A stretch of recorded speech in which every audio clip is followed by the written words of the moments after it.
четеш ли приказки с твоето дете? Имам предвид, че ако четеш приказки всеки ден, между 3 до 5 приказки на ден за първите 5 години от живота на детето, то ще чуе към 1 милион и 500 хиляди нови думи.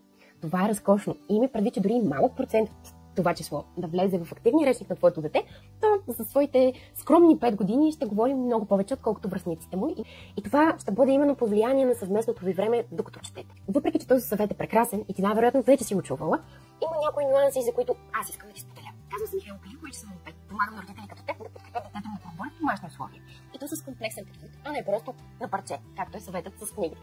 Да, това е чудесно да четем книги с детето, със сигурност води до добър ефект, но не е достатъчно.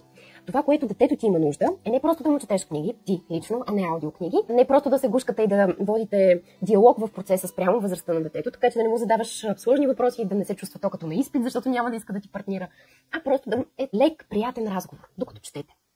И другото важно условие, това е включи този опит от книгите, т.е. това познание от книгите в реални преживявания.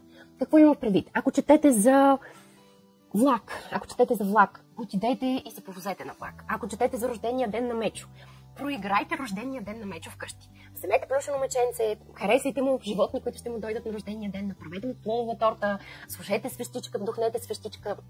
Разбира се, ние сме до детето в този момент и го проиграйте това. Как ще посрещне гостите си, какви подаръци ще му дадат, как ще духнат свещичката. Може би няма да могат, може би детето ще трябва да му помогне на тази Мечо да духне свещичката. Направете го интересно, но го включете в реално преживяване, защото за живота не се учи през книга. Това не е достатъчно, а на малкото човече още повече.